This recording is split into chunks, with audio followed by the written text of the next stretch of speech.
Hi guys! So meron akong binili na Can Make and marshmallow siya na face powder, something like that.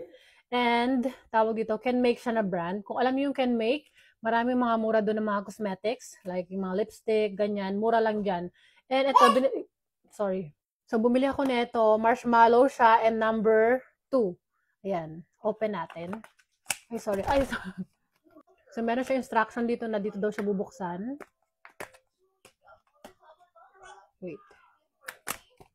Nakalimutan kong magkano to, pero mura lang to. Tadan! Ang ganda ng kanyang packaging. I mean, ng container. Ano daw? And meron pa siyang, ano to? Wala lang. So, open na natin. Tadan! So, iba-iba siya ng color. Merong mga parang may mga shimmering splendid din. Ito yata ay parang wala. Wait. Yok magasgasan eh. Kung ikaw ay oily skin, maganda raw to sa oily skin. Ganyan. So, tatry natin.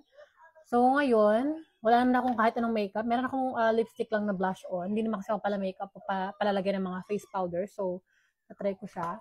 Nakikita nyo, di ba, para siyang oily or para siyang, alam yun, haggardness, blah, blah, blah. Okay, saan dito? Saan?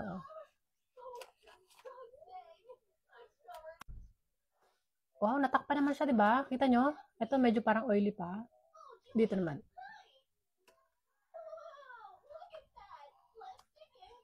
Guys, nakakawala siya ng kintab. Wow, I like it.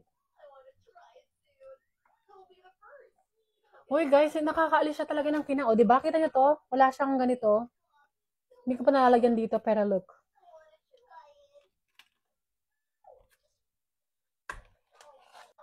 Uy, seryoso, ang ganda nito, guys.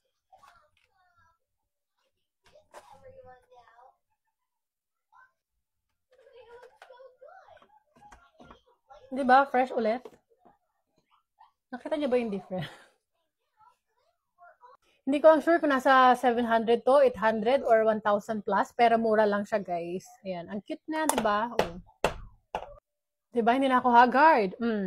Kung magja-Japan kayo, ay nako, bilhin nyo to, guys. Can Make, hanap kayo sa mga Welsha or sa mga drugstore, mga cosmetics, something like that. Makikita nyo yung Can Make na brand.